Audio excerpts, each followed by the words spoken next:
Good morning, friends. I will do this video for like extended version of video I did 2 days ago about rumors, that something can happen on November 3rd. And I will start that in general, I don't believe in end of the worlds and stuff like this. It's for me, it's kind of a um, stuff that I never used to. And what is interesting for me is I found some kind of big coincidences which I will explain in a few minutes. For me, the what happens is for me the um, one and only time when I would really believe that end of the world is possible was when if anybody remembers, millennium bug come to be. Millennium bug was a possible computer problems that would have created uh, catastrophic computer failure all over the world. And as I said, my personal belief is very simple that the only end of the world can be, it can come from humankind themselves. So if you remember this thing, it was 1999 to 2000 when computers supposed to fail, and it's it's kind of funny because December 31st in American style writing is 12/31/1999, but if you take European writing, it's 31/12/1999, which first digits right here are actually 311. One of the coincidences. The second coincidence, which is very horrible, it's March 11th, which is again 3/11, 2004. It was the biggest bombing in European history after World War II, in a way. And there were bombing of trains in uh, Madrid, Spain, which killed about 200 people. And Spaniards considered this to be their own 9/11. So this was the second time when 3/11 was kind of in the numbers. And then there's March 11, 2011, which is the biggest earthquake um, for a long time, which was 9.0 or 9.1 on the Richter scale, which killed a lot of people and blew up one of the nuclear stations. And the stuff we still have to deal with so many years after. And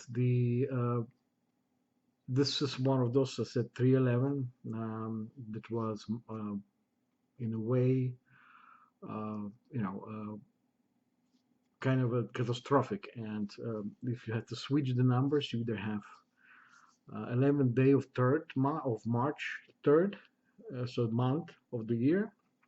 So you have 11/3 European style. You have 3/11 on American style writing, and so same thing with the earthquakes. So my point here is, so of course, if someone hears something about 3/11, it's really interesting for usually kind of catches the ear because people are uh, used to coincidences and they accept coincidences. As I said, some accept coincidences like God's given synchronicities. The other ones accept them as simply kind of an evil thing. And for me, especially as I said, the only time I ever thought that something can happen would have been Millennium Bug, which is Millennium Bug, which was between 1999 and 2000, the last day of the 1999 and the year 2000. But nothing happened. But what made me realize then, there were a lot of people who love to cash in on this type of scare.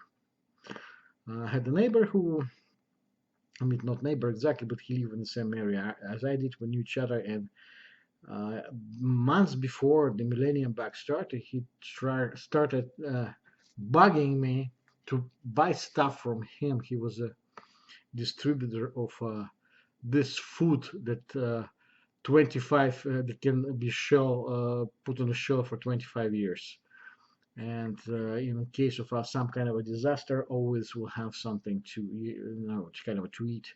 People still have something to eat, but was a big business at the time, and I didn't buy anything. But my point here is his uh, punchline was all the time, this is scary stuff, some scary stuff is coming, some scary stuff is coming, you have to do this, you have to do this. And what ended up, I just was left with the impression I got exactly that there is a problem, not with the end of the world, but problem in economy and selling.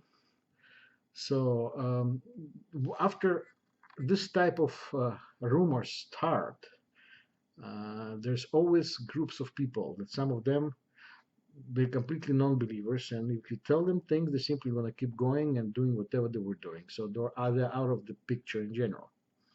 But then you have three groups, really big three groups. First one is like my former, not neighbor, but the guy from Salt Lake City. He was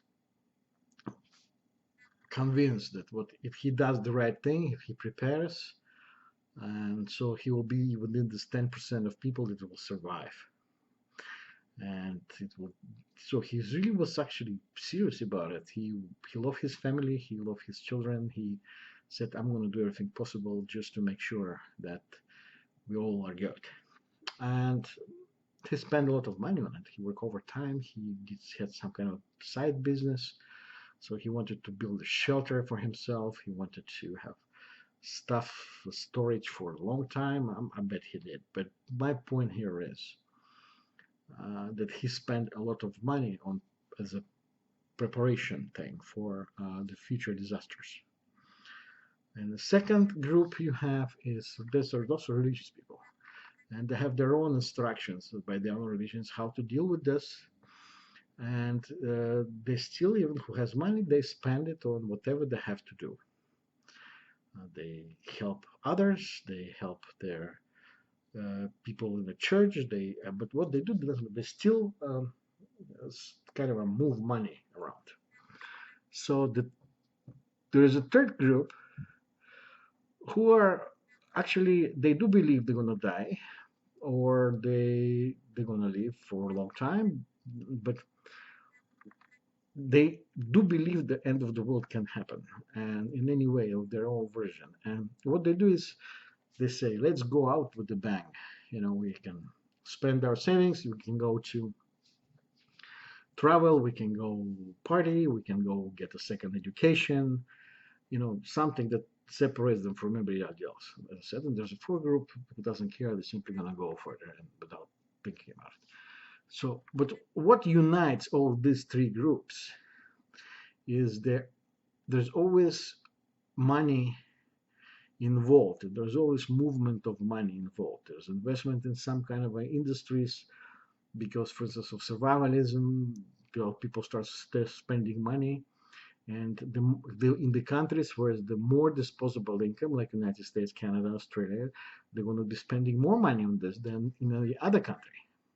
So my point is that this type of spending creates movement within the economy, financial, and kind of pushes some industries on the top, or kind of elevates them in a specific way. And what in the end is, it's again goes into economy. It's everything about money. And of course, all of this is secondary, second step, because the first step is actually when the elite, by scaring those with this type of tactics, people forces them to spend.